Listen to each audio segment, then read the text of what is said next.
For too long, American history has begun with a boat. But before the Atlantic crossing, before Jamestown or Plymouth Rock, a world of monumental civilizations flourished in spectacular complexity. This is a story of pre-contact North America, massive, living tapestry that was anything but empty. Join us as we journey far beyond the familiar myths to uncover the astonishing ingenuity of the continent's first architects. We delve into the massive Mississippian sun, exploring the urban metropolis of Cahokia, a city larger than many European capitals, built not of stone, but of colossal earthen pyramids. Then, we traverse the arid southwest to witness the structural genius of the Ancestral Puebloans. See how they engineered sprawling cities like Chaco Canyon and dramatic, high-altitude communities like Mesa Verde, mastering water management and astronomy to survive in the desert. Finally, we explore the dense eastern woodlands, home to the Iroquoian Confederacy, discover the Great Law of Peace, a sophisticated federal republic established centuries before the U.S. Constitution, defined by consensus, diplomacy, and the formidable power of the clan mothers. This chapter reveals a continent stitched together by vast trade networks, shared spiritual beliefs, and political brilliance, vibrant, fully charted world waiting to meet its destiny. Call to action. Music swells slightly, don't miss the next chapter. The Seeds of Empire, where we examine the desperate European powers looking west and the first fateful encounters. If you want to see more untold histories and deep dives into the forgotten past, make sure you hit that like button right now, and to ensure you don't miss a single episode of Forging the American Experiment.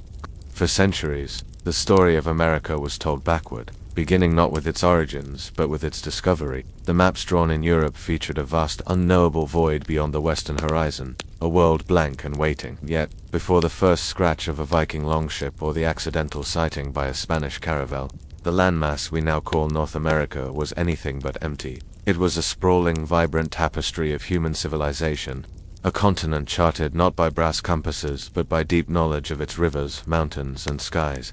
This was a world populated by tens of millions, speaking hundreds of languages, and organized into societies as complex, diverse, and ancient as any in Eurasia. From the icy grip of the Arctic to the sun-baked deserts of the Southwest, from the whispering forests of the Northeast to the soaring mounds of the Mississippi Valley, countless nations had been adapting, building, worshipping, and trading for more than 15 millennia. To understand the true history of the American continent, the land, and its people, we must first acknowledge that 1492 was not a beginning, but a catastrophic interruption.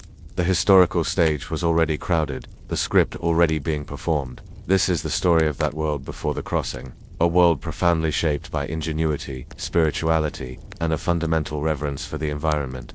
Section 1. The Great Civilizations of the Mississippian Sun. The story of pre-contact America is often obscured by the myth of the nomadic hunter-gatherer. While many tribes sustained themselves through movement and hunting, the reality across vast swaths of the continent was one of settled, sophisticated agrarian societies that manipulated their environment with breathtaking efficiency. The most powerful of these flourished in the rich floodplains of the Mississippi River and its tributaries, a cultural period historians designate as the Mississippian tradition, say 1600 CE. The Mississippian people were master builders of monumental earthen architecture. Their cities were not of stone, but of compacted earth, shaped into massive flat-topped pyramids known as platform mounds that served as bases for the homes of their elites, their temples, and their central ceremonial chambers. These structures were not mere decorations. They were physical manifestations of a structured society, and a complex cosmology, where the powerful sought to literally elevate themselves toward the sun, the ultimate source of life and power.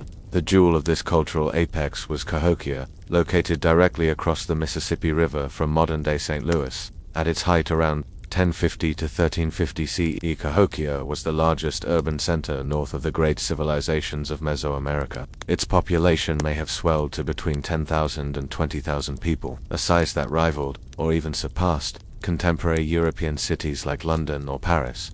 The centerpiece of this metropolis was Monk's Mound, a colossal structure that remains the largest prehistoric earthwork in the Americas, rising nearly 100 feet high and covering over 14 acres at its base. Its construction required moving an estimated 22 million cubic feet of soil, a staggering feat accomplished entirely by human labor, using baskets and simple tools.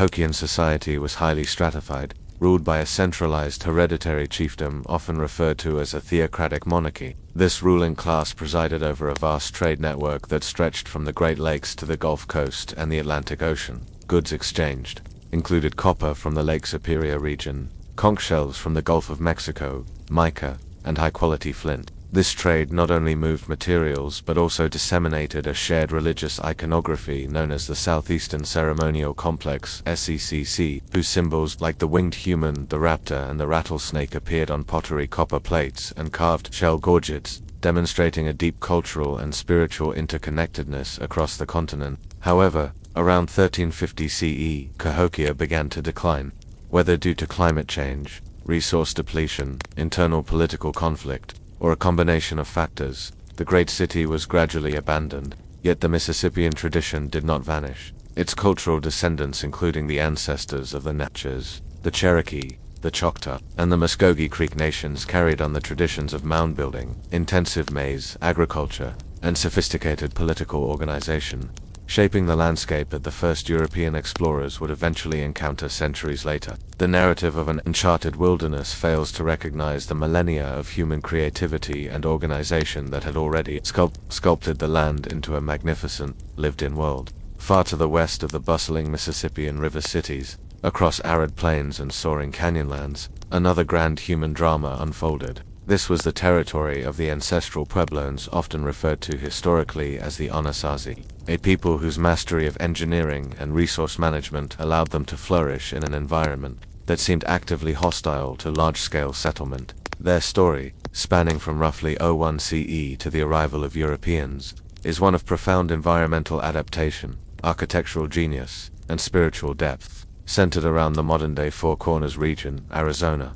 New Mexico, Utah, and Colorado. Unlike the earth mounds of the East, the Puebloans were builders of stone and mortar, creating monumental structures that stand today as silent witnesses to their ingenuity. Their architecture was not merely functional, it was integrated with the landscape itself, mirroring the contours of the mesas and cliffs. The peak of this architectural tradition is found at Chaco Canyon in present-day New Mexico, which flourished between 850 and 1150 CE. Chaco was not a typical city but a ceremonial, commercial, and administrative hub, featuring over a dozen massive multi-storied structures called great houses. The most famous of these, Pueblo Bonito, was a D-shaped complex rising 4 to 5 stories high, and containing over 600 rooms and more than 35 kivas, subterranean chambers used for religious rites and community gatherings. The great houses were constructed with meticulous planning, using precisely pecked and fitted sandstone masonry. They were oriented to align with solar and lunar cycles, demonstrating a sophisticated understanding of astronomy that guided both their rituals and their agricultural practices.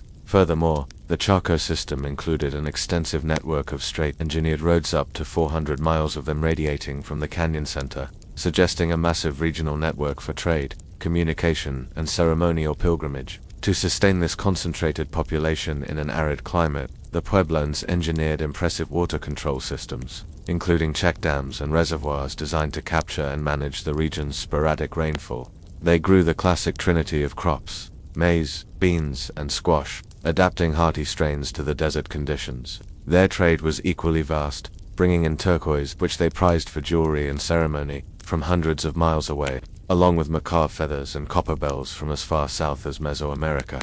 The Chaco system, however, was environmentally sensitive. By the mid-12th century, a significant, protracted drought hit the region. This environmental stress, combined with possible internal social pressures or resource depletion, led to a gradual, organized abandonment of the great houses. The Puebloans did not vanish, they simply migrated, scattering to new locations where they could establish more resilient, localized communities. This movement led to the second great phase of Pueblo architecture, the dramatic cliff dwellings of places like Mesa Verde. Here, communities built their homes and ceremonial centers directly into the alcoves and caves high on the canyon walls. Sites like Cliff Palace, with its 150 rooms and 23 kivas, offered defense, insulation from the elements, and spiritual connection to the earth, demonstrating a continued, remarkable adaptation to a challenging environment. By the time the Spanish arrived centuries later, the descendants of the Ancestral Puebloans were settled and thriving. Villages along the Rio Grande and elsewhere, the Hopi, Zuni and Pueblo peoples who continued their ancestral traditions of communal life, sophisticated agriculture, and deep spiritual reverence for the land. They were a people who had already engineered the failure and rebirth of their civilization multiple times, proving that American ingenuity was born not in the colonial era, but in the deep history of those who first learned to speak to the stone and the sand. We have now covered the Mississippian and the Ancestral Puebloans. The next logical step to ensure a comprehensive view of the continent before the Atlantic crossing would be to focus on the dense, politically sophisticated societies of the Northeast and Great Lakes regions. Would you like the next section to cover the rise of the Iroquoian Confederacy and the Algonquian nations? While the Mississippian and Puebloan cultures were defined by urbanism and architecture, the eastern woodlands, the vast region stretching from the Great Lakes to the Atlantic coast, was defined by its political ingenuity and mastery of the forest environment. Before the European arrival, this area was a mosaic of powerful, decentralized nations, primarily belonging to two great linguistic families, the Algonquian and the Iroquoian. The Algonquian peoples, including the Lenape, the Wampanoag, and the Powhatan, often lived in smaller, mobile communities adapted to seasonal hunting, fishing, and cultivating crops in fertile river valleys. Their societies were typically led by a sachem chief, whose authority often rested on consensus and spiritual influence rather than inherited power. They possessed deep ecological knowledge, utilizing the canoes for rapid travel and mastering the use of fire to manage forest undergrowth and improve hunting grounds. However, the most formidable and politically advanced civilization of the region was the Haudenosaunee, or the Iroquois Confederacy, founded sometime between the 12th and 15th centuries, well before Columbus. This alliance represented a monumental step in intertribal governance. Originally composed of 5 nations, the Mohawk, Oneida, Onondaga, and Seneca, the Confederacy, later 6 nations, with the addition of the Tuscarora, was established on a political philosophy known as the Great Law of Peace, Kayanea.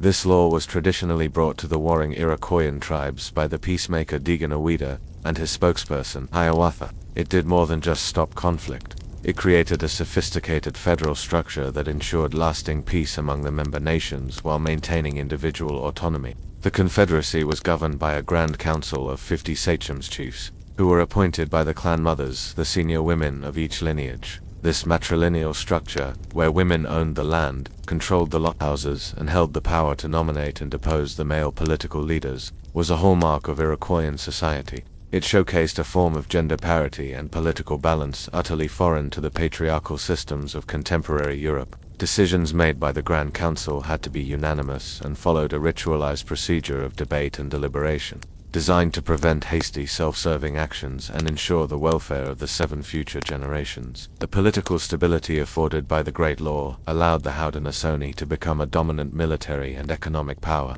Their strategic location, controlling the waterways between the Atlantic coast and the interior Great Lakes, gave them immense leverage in trade. They perfected the communal farming of maize, beans, and squash, the 3 sisters, providing a reliable agricultural base that supported their large, fortified villages.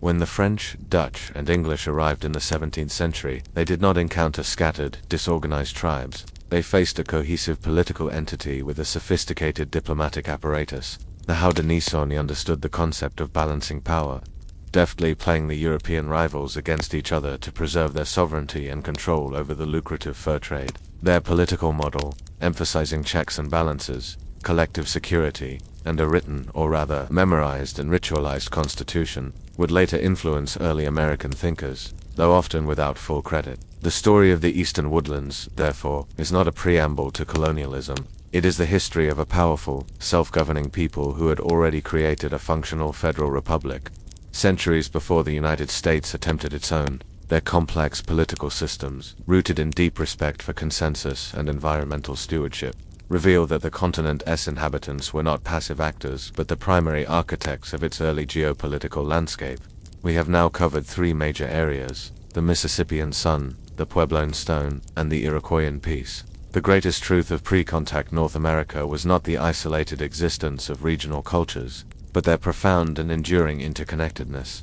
Long before European maps divided the continent into distinct territories, vast, continental-scale trade networks, precursors to modern highways and commerce, stitched the land together, moving resources, ideas, and people over thousands of miles. This intricate web of exchange proved that the entire continent was, in effect, a single, functioning economic and cultural sphere. Archaeological evidence reveals a breathtaking range of materials traveling enormous distances. Copper from the Great Lakes region, specifically the Quinault Peninsula, found its way to the mounds of the Mississippian cultures for ceremonial objects and tools. Turquoise mined by ancestral Puebloans in the southwest was a high-value commodity, traded south into Mesoamerica and east across the plains. Shells conch and whelk from the Gulf of Mexico were crucial for the ritualistic art of the Southeastern Ceremonial Complex (SECC), circulating as far north as Cahokia and the eastern woodlands. Obsidian, a sharp volcanic glass, was traded out of sources in the Rocky Mountains in the west, vital for making razor-sharp tools and weapons across the interior. These networks were not purely commercial, they were diplomatic, cultural, and spiritual conduits. A piece of Great Lakes copper arriving in a Florida chiefdom carried with it not just its material value, but the stories, techniques, and spiritual significance of the people who mined and shaped it.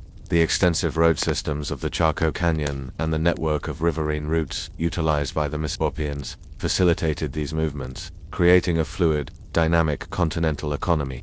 This material exchange was underpinned by a rich, unifying spiritual landscape. While hundreds of distinct religions existed, certain cosmological and philosophical ideas were widely shared. Most indigenous nations possessed a worldview rooted in the sacredness of the natural world, seeing all things animals, plants, rivers, and mountains as imbued with spirit and linked in a web of reciprocity. The concept of the three sisters, maize, beans, and squash agriculture, which spread from Mesoamerica and provided the foundational food base for almost every settled culture from the southwest to the northeast, was also a spiritual metaphor. These three plants, supporting one another both physically and symbolically, taught lessons of interdependence and cooperation, vital not only to farming but to political organization like the Iroquoian Confederacy. Sacred sites, such as the numerous ancient mound complexes like Poverty Point, which predates even Cahokia medicine wheels on the plains, and the kivas of the Puebloans acted as regional pilgrimage centers.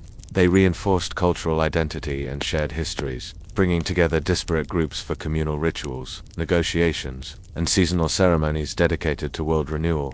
Conclusion: the unfinished history. The continent before the Atlantic crossing was thus a place of colossal ambition, a world of monumental builders who raised earth to the sky, of sophisticated farmers who mastered the arid desert and the humid floodplains, and of brilliant diplomats who forged peace through complex constitutional law. These civilizations, Mississippian, Puebloan, Iroquoian, and the countless others, from the whale hunters of the northwest coast to the bison hunters of the Great Plains, were not precursors to a real history, they were the history.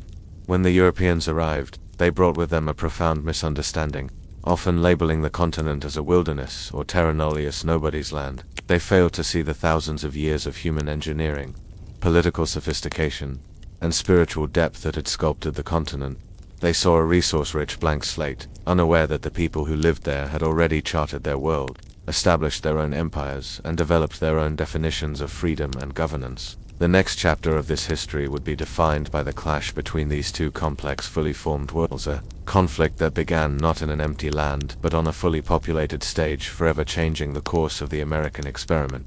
Your first subtitle, A Continent Uncharted, Before the Atlantic Crossing, is now complete in 4 sections. Would you like me to now begin writing the story for your next subtitle, The Seeds of Empire? European Powers Look Westward?